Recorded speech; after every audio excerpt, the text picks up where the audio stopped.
Hi സുഹൃത്തുക്കളെ, ഞാൻ പുതിയൊരു വീഡിയോ ആയിട്ടാണ് വന്നത്. വീഡിയോ ഇഷ്ടപ്പെട്ടാൽ ലൈക്ക് ചെയ്യുക, ഫോളോ ചെയ്യുക. ചെറിയ ചെറിയ തെറ്റുകുറ്റങ്ങളൊക്കെ കാണും, നിങ്ങൾ ക്ഷമിക്കുക.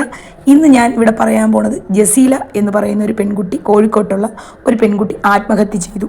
ആ പെൺകുട്ടിയുടെ പേരിൽ മോഷണ കുറ്റത്തിന് കേസ് കൊടുത്തു.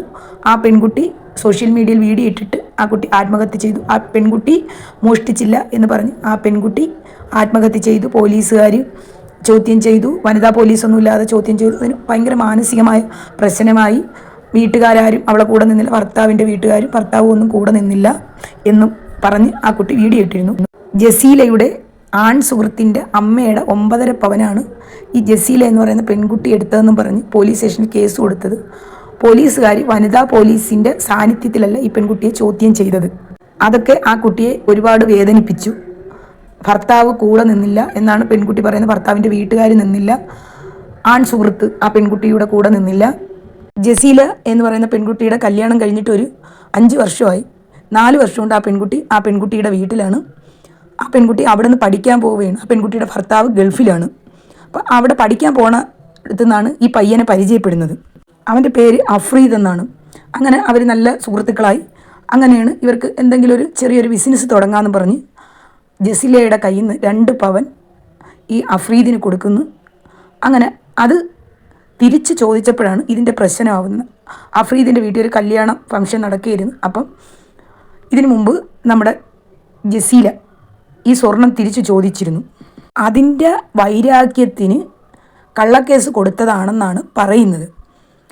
അപ്പം ഈ പെൺകുട്ടി മോഷ്ടിച്ചെന്ന് പറഞ്ഞ് ഈ സുഹൃത്തിൻ്റെ വീട്ടിലെ ആളുകളും ഈ പെൺകുട്ടിയുടെ ഭർത്താവിൻ്റെ ആളുകളും കൂടി പോയി ഈ പെൺകുട്ടിയുടെ വീട്ടിൽ വന്ന് ഭയങ്കരമായ വഴക്ക് ഉണ്ടാക്കിയെന്നാണ് പറയുന്നത്. പിന്നെ ഈ കുട്ടിയുടെ മോശം വീഡിയോ ഒക്കെ അവരെ കയ്യിലുണ്ടെന്നൊക്കെ ഈ പെൺകുട്ടിയെ പറഞ്ഞു ഭീഷണിപ്പെടുത്തി എന്നൊക്കെയാണ് പറയുന്നത്. സത്യം എന്താണെന്നൊന്നും അറിയില്ല. ആ ഉമ്മ പറയുന്നതാണ്. പക്ഷേ ഇതിൽ എന്തോ ഒക്കെ ദുരൂഹതകളുണ്ട്. നമ്മളാരും വിചാരിക്കുന്ന കണക്കല്ല. എന്തോ ദുരൂഹതകൾ ഇതിലുണ്ട്. ഇത് കണ്ടുപിടിക്കണം. ഇത് അന്വേഷണത്തിൽ കൊണ്ടുവരണം. ഈ പെൺകുട്ടി എന്ത് കാരണം കൊണ്ടാണ് മരിച്ചത്, ആരൊക്കെയാണ് ഇതിൻ്റെ പിന്നിൽ എന്നെല്ലാം കൊണ്ടുവരണം. ആ കുട്ടി ആ 9.5 പവൻ സ്വർണം എടുത്തോ ഇല്ലയോ എന്ന് തെളിയണം. ആരാണ്, എന്തിനാണ് ഈ കള്ളക്കേസ് കൊടുത്തത്, ഇതിൽ എന്തൊക്കെയാണ് സംഭവിച്ചതെന്ന് ആ കൂട്ടുകാരൻ സുഹൃത്തിനെ നല്ലതുപോലെ പോലീസ് ചോദ്യം ചെയ്യണം.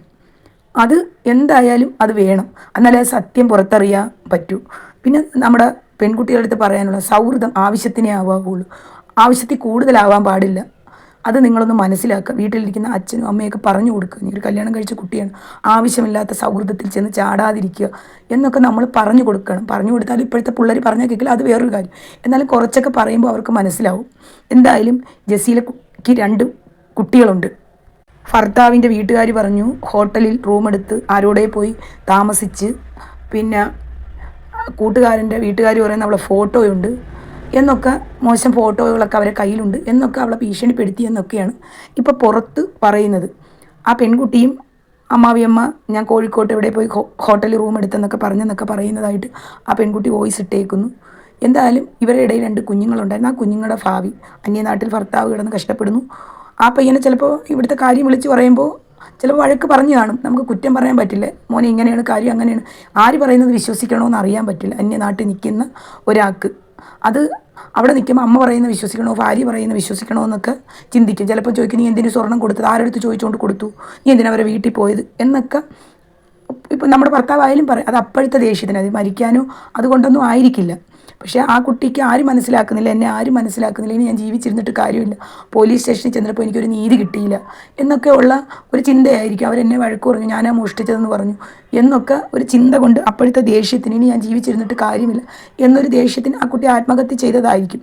പക്ഷേ ഇതിൻ്റെ പിന്നിൽ എന്തോ ഒക്കെ ദുരൂഹതകളും സത്യങ്ങളും ഉണ്ട്. അത് പുറത്ത് വരണം. അത് നല്ലൊരു അന്വേഷണം വേണം. അത് അത്യാവശ്യമായ കാര്യമാണ്. പല മാധ്യമങ്ങളിലും പലതാണ് വരുന്നത്. യൂട്യൂബർക്ക് പലവരും പല രീതിയിലാണ് പറയുന്നത്. ഏതാണ് സത്യം ഏതാണ് കള്ളമെന്ന് നമുക്കറിയാൻ പറ്റില്ല. ഓരോരുത്തരും ഊഹാപോഹങ്ങൾ ഓരോരുത്തർ പറയുന്നു.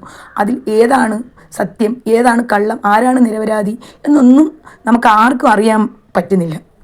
എന്തായാലും സത്യം പുറത്തു വരട്ടെ. ഇനിയുള്ള കുഞ്ഞുങ്ങളെങ്കിലും ആവശ്യത്തിൽ കൂടുതൽ സൗഹൃദം ആരുമായി ഉണ്ടാക്കാതിരിക്കുക. നമ്മുടെ വീട്ടുകാരറിയാതെ സ്വർണ്ണങ്ങളെടുത്ത് സുഹൃത്താന്ന് പറഞ്ഞ് കൊടുക്കാതിരിക്കുക. ഭർത്താവ് അറിയാതെ കൊടുക്കാതിരിക്കുക. ഇതൊക്കെ നമ്മൾ ചിന്തിക്കുക. നമ്മളെ സുഹൃത്തിനോടുള്ള സ്നേഹത്തിൻ്റെ പുറത്ത് നമ്മളിത് കൊടുക്കുമ്പോൾ നമ്മുടെ ജീവിതത്തെക്കുറിച്ച് നമ്മൾ ചിന്തിക്കുക. ഇത് വീട്ടിൽ ചോദിക്കും, ഇവൻ എടുത്തു തന്നില്ലെങ്കിൽ അത് വലിയ പ്രശ്നമാവും അത് എന്ന് നമ്മൾ ചിന്തിക്കുക. അതൊക്കെ ചിന്തിച്ച് കൈകാര്യം ചെയ്യുക. എന്തായാലും ഈ പെൺകുട്ടിക്ക് നീതി കിട്ടട്ടെ, സത്യം തെളിയട്ടെ, അതിനുവേണ്ടി പ്രാർത്ഥിക്കുന്നു.